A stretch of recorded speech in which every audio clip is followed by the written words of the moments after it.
Muito se fala sobre Páscoa, mas nós precisamos entender o que é, de onde veio e por que existe.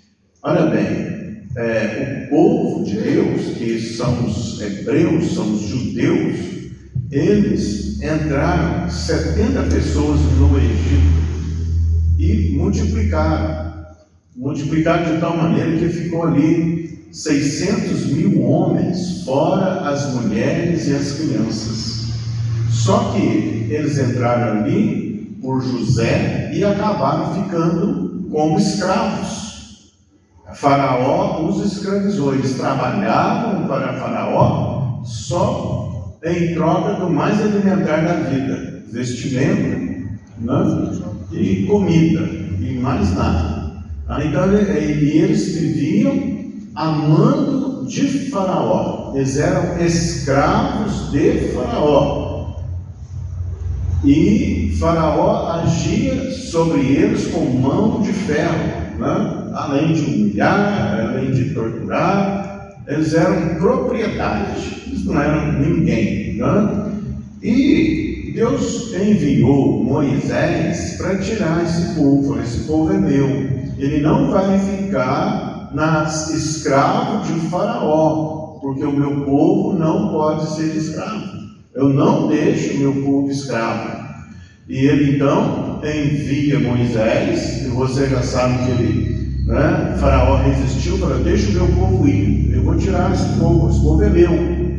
E Faraó fala: não, aqui não, esse povo aqui trabalha para mim, trabalha de graça para mim. E então ele resistiu, e Moisés, seguindo a orientação de Deus, enviou pragas ao Egito, a ponto, né, inúmeras pragas, a ponto de Faraó se encurvar ao poder de Deus. Cada praga representava a destruição de um deus do Egito. Aqueles que eles tinham como Deus, tinham o Nilo como um Deus. E ele vai lá e transforma o Nilo em sangue, o rio Nilo em sangue, quer dizer, você não é Deus coisa nenhuma, né? E por aí vai. O sol, né? Tinha um Deus como o sol, como um Deus. Aí ele manda uma escuridão, e a escuridão era tão densa que ninguém via nada na frente do seu nariz, parece que podia pegar na escuridão. Então, cada deus do Egito foi derrotado ali, porque deuses não eram. E por fim, Faraó então se libera, mas para ele liberar o povo, Deus então falou com Moisés: ó Moisés, você vai pegar um cordeiro sem defeito, e você vai reunir todas as famílias, cada família vai ter o seu cordeiro, e eles vão imolar esse cordeiro. O cordeiro tem que ser sem defeito, e o sangue deste cordeiro vocês vão passar nas portas, né? nas vergas e nos umbrais da porta, o sangue do cordeiro sem defeito, tá? Porque amanhã, o exterminador passará pela terra do Egito, e todos os primogênitos serão mortos, inclusive o filho do Faraó, que assenta no seu trono. E assim foi feito, né? Ele obedece, e a morte, o espírito da morte, o exterminador, né, o destruidor, passa pelo Egito, e todos os primogênitos ali morreram, só dos egípcios, dos hebreus não. A escuridão era no campamento dos egípcios, mas não dos judeus. Então, aí Faraó, vendo que não tinha como resistir àquele poder de Deus, ele libera o povo, né? E para isso, então, foi na noite anterior, imolou o cordeiro, sacrificou, pegou o sangue e colocou nas portas e nas vergas, né? E falou para comer apressadamente, falou para tirar todo o que era fermentado e levedado da casa. Não tinha fermento e não tinha levedo. E ali o cordeiro foi sacrificado. E então essa é a instituição da Páscoa. Quer dizer, se você quiser celebrar Páscoa hoje, você vai ter que matar um cordeiro, né? E ninguém faz isso, tá? Mas vamos entender o que é a Páscoa. No Velho Testamento é figura, ele traz figura e sombra das coisas celestiais, das coisas espirituais. Ele é uma representação, ele é um simbolismo das coisas que ainda viriam, da realidade das coisas espirituais. Esse cordeiro, né, ele representa Jesus. Por isso que João Batista olhou para ele e falou assim: eis o Cordeiro Santo que tira o pecado do mundo. Quer dizer, ele reconheceu ele como Cordeiro Pascual, o Cordeiro Pascual. Então, qual a simbologia, né, que eles imolaram o cordeiro? Agora veio Jesus e perguntaram para Jesus: aonde celebraremos a Páscoa? Ele deu as instruções e tal, e ele foi celebrar. E chega lá, tem o pão e tem o vinho. Tem o pão e tem o vinho. Mas cadê o cordeiro? O cordeiro é Jesus. Aí ele fala assim: o cordeiro sou eu, né? Ele seria imolado, o sangue dele seria derramado. Um paralelo, né, do que Deus falou lá com Moisés, o povo imolando o cordeiro, pegando sangue e colocando nas vergas, nos umbrais das portas, das janelas, né? A morte não tocou neles, mas tocou nos egípcios. E Faraó, ele simboliza, ele representa Satanás, que mantém as pessoas escravas. Mas Jesus veio para resgatar aqueles que creem das mãos do diabo. Tirou-os das trevas para a sua maravilhosa luz. E ele verteu seu sangue, ele foi imolado como cordeiro. E essa celebração, os judeus celebravam essa saída do Egito, né? 1500 anos eles ficaram celebrando, e até hoje fazem isso, ficaram celebrando, mas não conseguiram ainda a distinguir que o cordeiro é Jesus. Então, né, o cordeiro é Jesus. Aquele que nele crê não será confundido nem envergonhado. Agora Jesus, então, à mesa, ele parte o pão e fala: isto é o meu corpo que é dado por vós, comei dele todos. E depois ele vem e fala assim: este é o cálice do meu sangue, o sangue da nova, né, da nova e eterna aliança, testemunho, acordo de Deus com os homens. Ele faz isso. Porque a velha, que vocês falam, o Velho Testamento é a velha aliança, é a aliança mosaica, né? Agora é uma nova aliança e eterna, um acordo com Deus, por assim, apontando o quê? O Cordeiro Santo. Vocês celebraram o Cordeiro, matando o Cordeiro, sacrificando o Cordeiro, 1500 anos, dizendo o quê? O que ele estava dizendo com isso? Que viria o Cordeiro sem defeito. Jesus é o único homem que pisou essa terra e que não pecou. Então o Cordeiro é sem defeito, e verteu o seu sangue, quer dizer, deu a sua vida em favor de todos aqueles que creem, pagou o título da dívida que era contra todos nós. Agora, o que ele quer? Creia no Senhor Jesus. Ele vem apontar o cordeiro. Creia no Senhor Jesus. Será salvo tu e a tua casa. Será salvo tu e a tua casa. Então, essas simbologias, né, o que Deus está mostrando? Que através de Jesus, você não vai ser mais escravo do diabo. Você não vai ser mais escravo de um mundo, né, opressor que te escraviza. Não, agora ele veio trazer vida e vida com abundância. Então é preciso entender essas coisas. Agora, como cristão, vai celebrar Páscoa, né? Agora, meu irmão, Jesus já veio. Se você celebrar Páscoa, se você falar que é Páscoa, você está dizendo que Jesus ainda não veio, que o Cordeiro sem defeito ainda não veio. Ele simboliza Jesus. Então você não celebra, você pode lembrar, rememorar a Páscoa, como nós estamos fazendo aqui. Mas celebrar agora é Santa Ceia. Agora é o corpo de Jesus, que o pão não se transforma em carne, ele simboliza o corpo de Jesus, para você lembrar, é em memória de Jesus. E o vinho, ele não se transforma em sangue, né? Ele é em memória. E outra coisa, na Páscoa, 7 dias eles tiravam, né, por recomendação de Deus, né, por determinação, Deus não recomenda, Deus determina, na verdade, né, que tirasse tudo que era fermentado e levedado da casa.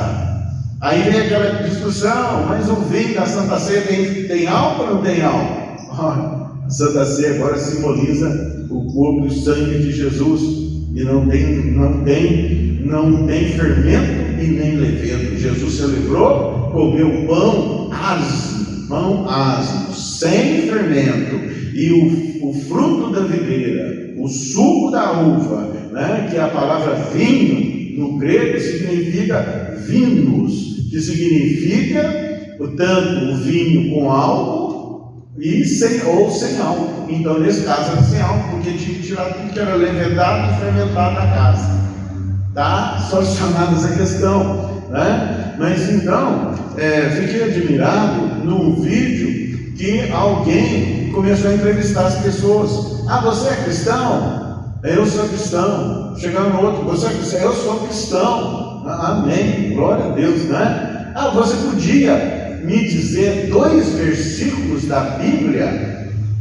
Ninguém falou 2 versículos, não conseguiram falar. Então, meu irmão, Deus nos chama para um culto racional, para saber o que a gente está fazendo. Aí o que está acontecendo? Aí pessoas vão no supermercado, levam as crianças e compram um ovo de Páscoa. Não tem nada a ver com Páscoa, né? E nem com ovo, e muito menos com coelho. Não tem nada a ver. Quem inventou esse negócio é para desvirtuar a fé, para fazer uma piada de mau gosto com aquilo que é santo, com aquilo que é sagrado, que é Jesus, meu irmão. Nós devemos lembrar de Jesus, celebrar Jesus e saber que Jesus é um Messias e que Ele, com o seu sangue, né, pagou o título da dívida que era contra nós. Aí vai dar a família, né? Quanto que custa um ovo de Páscoa? R$100, né? R$100. É caro, mas é a Páscoa, né? Não, meu irmão, tem nada a ver com Páscoa. Discerne as Escrituras, discerne o que é santo do que é profano. Isso aí é profanação. Agora, você diz que é cristão, entenda as Escrituras, porque é o primeiro mandamento: amarás o teu Deus de toda a sua força, de todo o seu coração e de todo o seu entendimento. Você precisa entender o que você está fazendo, o que você está celebrando. Você precisa saber o altar em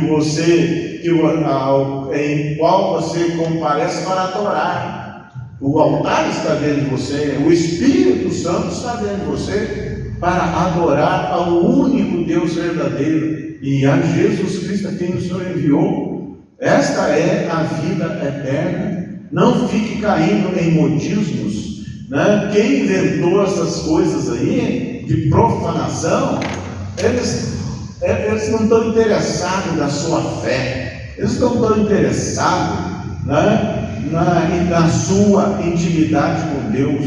Não, eles querem apenas vender. Só isso, né? Aí usa um símbolo, uma simbologia cristã, santa, não é? Para enganar as pessoas. E pessoas que não olham para as Escrituras vão nesta onda.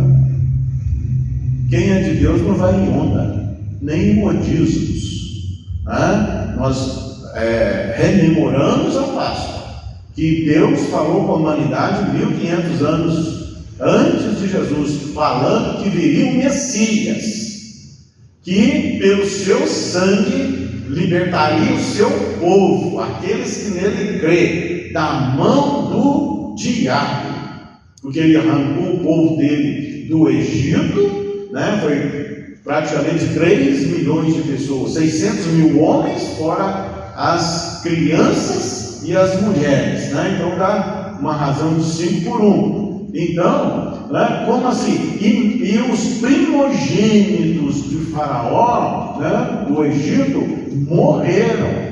E o que está simbolizando isso? Que Jesus veio para te dar a vida. Ele é o caminho, a verdade e a vida, né? Mas Satanás, né? O diabo é o senhor da morte. Ele mata, rouba, inferno e enferma. Esse é o ministério dele. Mas aí veio Jesus para te tirar, para nos tirar do Egito, da casa da servidão, aonde éramos escravos do diabo, para trazer a liberdade, para servir ao único Deus verdadeiro. Então, essa é a distinção. Essa é a Páscoa que nós devemos, né, rememorar. E agora nós não imolamos cordeiro, nós não celebramos mais desta forma, nós só rememoramos. Agora o que celebramos? Agora é Santa Ceia. Agora o Cordeiro Santo já veio Jesus, e Jesus derramou o seu sangue, né? Agora é Santa Ceia. Então a igreja de Cristo vai celebrar Santa Ceia até que Ele venha. Está tudo escrito, tudo direcionado, né? Então até que Jesus venha, até o arrebatamento da igreja, nós vamos celebrar, a igreja vai celebrar a Santa Ceia. E depois que Ele vier, aí já não tem Santa Ceia, porque aí não haverá nem pregação mais, porque a obra estará completa. O propósito de Deus para a humanidade, para salvar aqueles que creem em Jesus Cristo, né? E o aceitam como Senhor de sua vida. Depois são as bodas do Cordeiro. São 3 fases distintas: a Páscoa, a ceia e as bodas, onde todos os salvos vão se reunir e vão celebrar ali as bodas do Cordeiro. E Jesus, ao celebrar a ceia, a última Páscoa, porque o Cordeiro está ali presente, né? O que Ele disse? Né? Ele deu o vinho para todos, né? Tomou, deu para todos, e falou assim: não beberei mais o fruto da videira até que venha o reino de Deus, até que venha, né, a conclusão dos propósitos de Deus para a humanidade. Então Ele está de jejum. Ele está de jejum. Ele está vivo e está de jejum, aguardando nós, aguardando você, aguardando aqueles que creem, para as bodas do Cordeiro. Aí eu creio que Ele vai pegar o cálice e vai tomar, né? E também haverá o que? Haverá assim: eles olharão, nós o olharemos e veremos o penoso fruto de sua alma, porque com o seu sacrifício resgatou a muitos, né? Então Ele olhará, Jesus olhará e ficará satisfeito, porque com o seu sangue resgatou a muitos da mão de Faraó, das mãos do jugo de Faraó, do jugo de Satanás, e trouxe para o seu reino, para a glória do nosso Deus e para a alegria de todos nós, no nome de Jesus. Amém. E graças a Deus. Deus te abençoe em nome de Jesus. Creia nas Escrituras, medite nela de dia e de noite e seja santo ao Senhor. Deixe de modismos, mas ande, discernindo, o culto que você faz, o culto racional. Entenda o que você está fazendo e não vai pela conversa e nem pelas propagandas do mundo, porque eles nada têm de Deus. O que eles querem é outra coisa, mas você quer Deus, você quer entender Deus, você quer conhecer a Deus. Conheça o Senhor e prossiga em conhecê-lo. Alguns podem dizer, mas é muito radicalismo. Deus, meu irmão, Deus é radical, Ele não brinca em serviço, não. Ele fala ao Senhor, cale-se toda a terra. Então, Jesus, Jesus é o Deus Salvador, o Salvador da humanidade. É o Cordeiro Santo que tira o pecado do mundo. Aceite-o, reconheça Ele como o Senhor, Salvador da nossa alma, em nome de Jesus.